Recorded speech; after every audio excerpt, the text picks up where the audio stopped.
Hey everybody, thank you for tuning into my new video about the Detroit Land Bank. This is a part 2 video about, just the Detroit Land Bank in general and some of the pitfalls that people may run into when purchasing a home from there. Now, the reason I'm doing this video is my first video did really well. I had a lot of positive feedback, and I even had people that I ran into that told me they've seen my video and it helped them make better decisions with investing. And that made me so happy to know that I could even change one person's life in a positive way and guide them in a great direction when it comes to investing. The thing about the Detroit Land Bank is, there's too much to cover at once.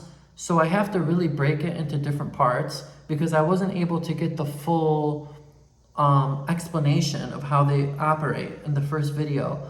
And maybe that's why I got some negative feedback from some people because they thought I was just bashing the Detroit Land Bank. I don't have anything personally against them. I think it's a great program. I'm just personally not a fan of them. And I have that, and I am entitled to that opinion, to not be their fan. With the land bank, a lot of their houses, they tend to be in random areas. They do have houses in great areas, but those really go quickly and there's multiple bidders. These investors are very smart in Detroit. They know what area sells and what area doesn't sell. And a lot of the homes that you see on the land bank, I hate to use this word, but they're leftovers, okay? Depending on how the land bank acquired it, whether they acquired it from the city, however they acquired it, usually the incentive is once you purchase a house from them, they'll wipe the taxes on the home. They'll give you a fresh start.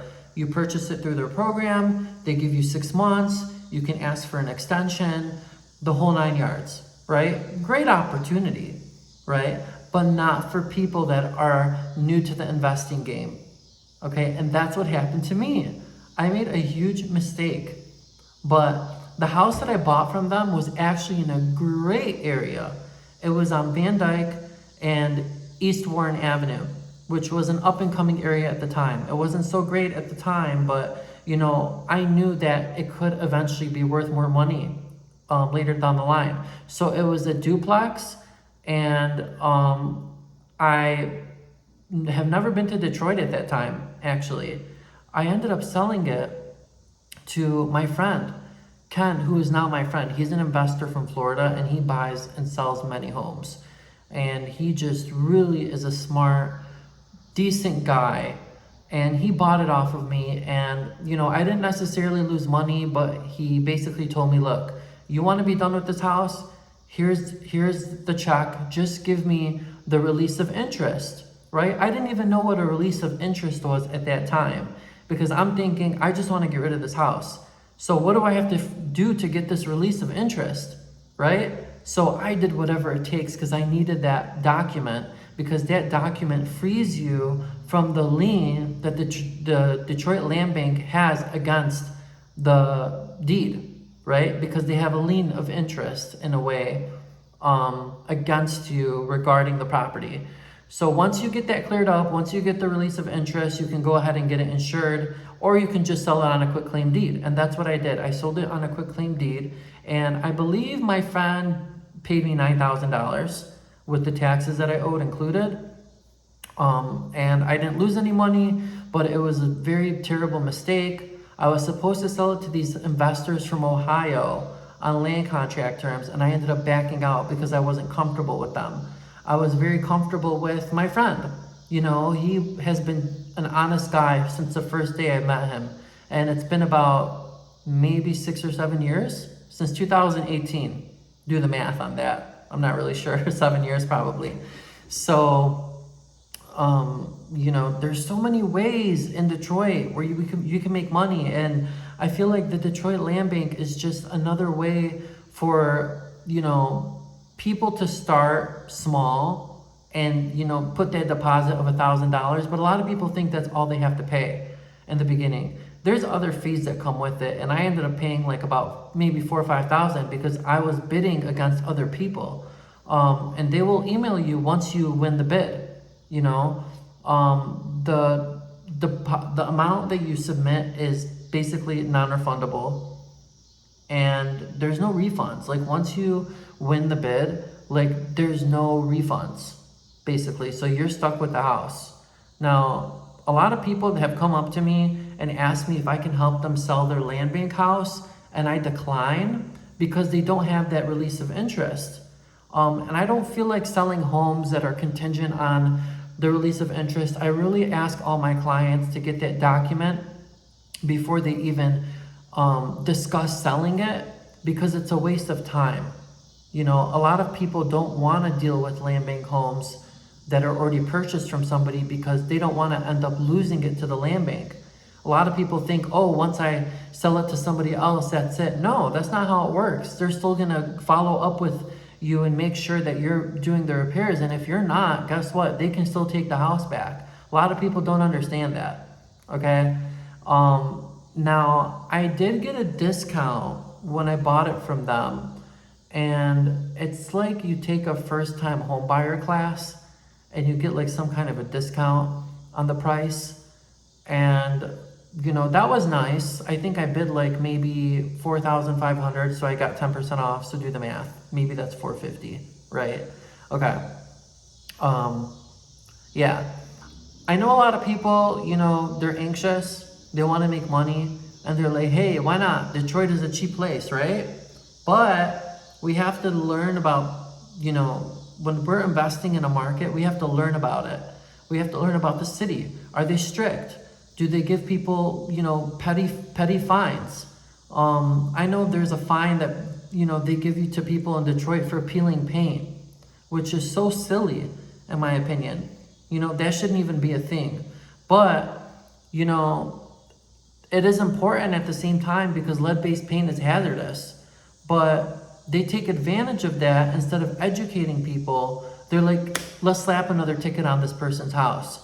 And, you know, like I've seen houses that I've sold that have racked up so many tickets. It's ridiculous.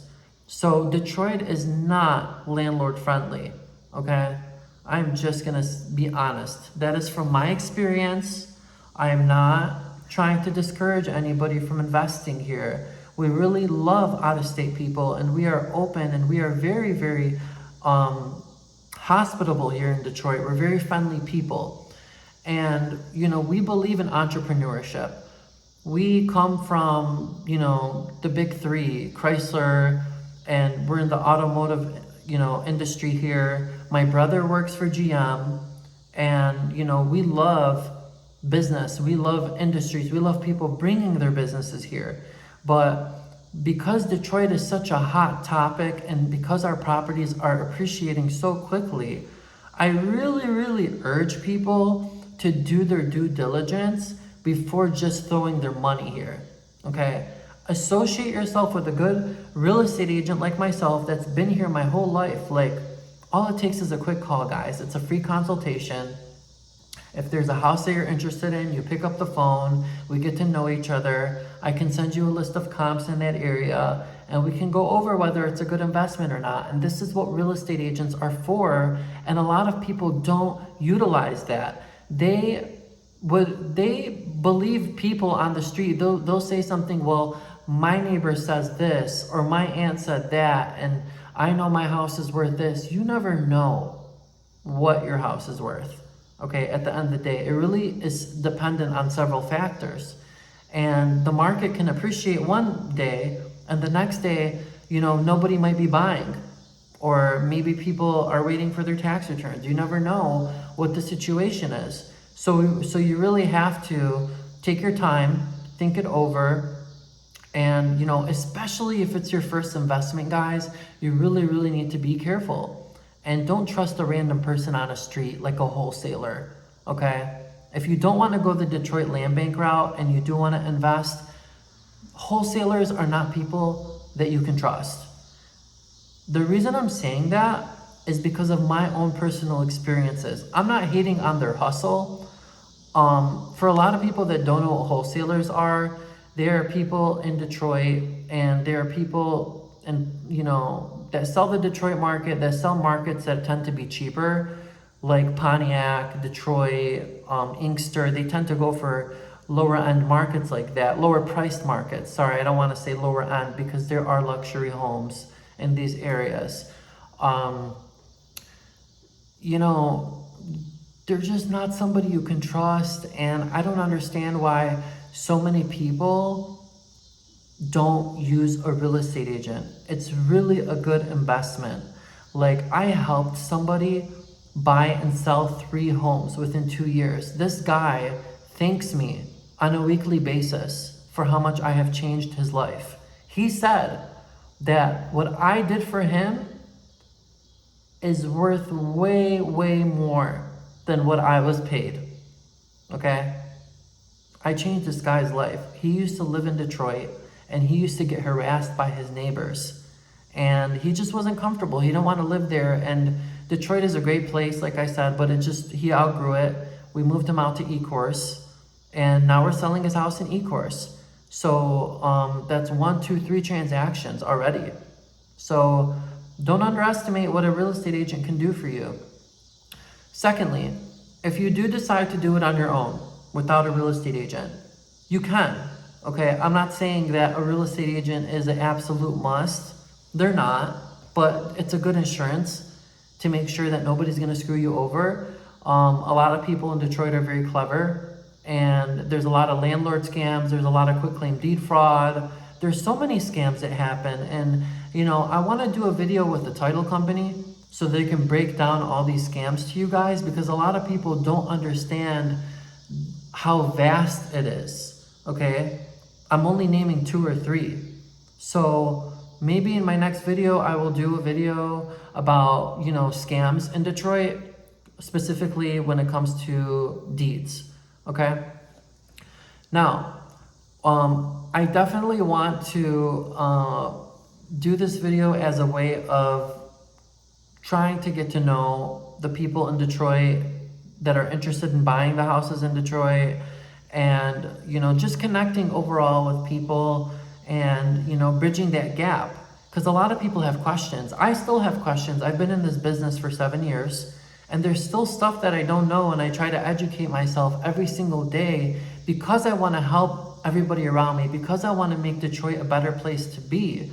I don't want to see people get scammed in Detroit. Really, it hurts me when I hear that somebody gets scammed. It's not something I want to hear. And that's why I really do these videos, because I'm not really like an in-your-face video type of person. It really took me a long time to build my confidence. And, you know, I just bought like a ring stand. So that's like, you can see all the good lighting. If you look at my previous videos, it's such bad lighting, and the camera is constantly, you know, going up and down because I could never find a good angle. But I think I finally found, you know, my comfort zone, and speaking in front of the camera, it's just very normal to me now, because I just enjoy it. I just enjoy educating people, and I think that's something that I've always been doing, regardless of, you know, whether I'm in real estate. You know, before I was in real estate, I used to work for an accountant, and he was really, really strict. He used to educate me every single day. I worked for this guy for 3 years, and he was so tough with me. And, you know, I think that's where I get my need to educate other people, because I learned so much from him, and I learned so much from my mentors in real estate that have really helped me get my business to the next level. So I would love to be a mentor for people. If there's anybody that, you know, wants to collaborate with me or want to be mentored, I have no problem doing that. So that's what I do for my clients. A lot of the times I take in clients and I mentor them for free. At the same time, I teach them how to invest. I teach them about fraud. I teach them about the market. You know, I'm even now learning about stocks. I know people that are doing really, really well with that. So, you know, real estate's a great way to invest, but of course there's other ways where you can make money in this world, but, you know, it's never failed me. So I would like to share that gift with other people. And closing out this video, I want to say this. I want to say that the Detroit Land Bank is not a bad organization. Okay, any organization that encourages people to do better for themselves and to invest, I can't hate on that.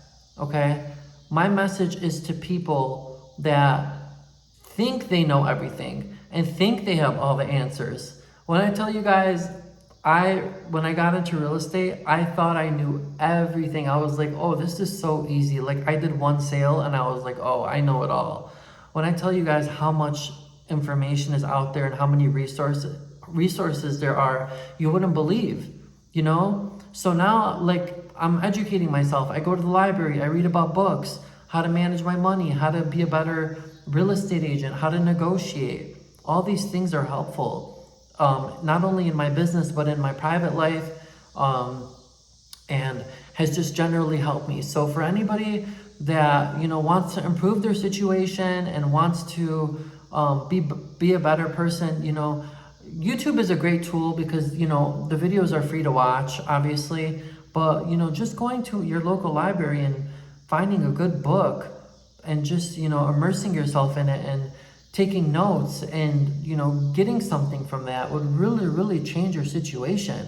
You know, I was in so much debt this year. I was like in maybe $28,000 in debt, and I got it down to about $9,000 because of educating myself and, you know, setting standards for myself, limiting my spending and stuff like that. So because like a lot of people, they want to invest in real estate, but they don't have the cash. So how are you going to have the cash if you're not good with your money? You know, we need to save and we need to reallocate funds for real estate, because when a good deal comes and you don't have money in the bank or you can't get a pre-approval, you're going to really regret your financial decisions, because that house is not going to wait for you. Okay. And some of these good deals, they go pending so quickly because, like I said, the investors are smart. When a deal hits the market, they know what street it is. They know how much money they can get for it. So get your money ready, okay? And be ready not only financially, but mentally. Be prepared to be told no. Be prepared to submit a counter offer and get your offer rejected initially.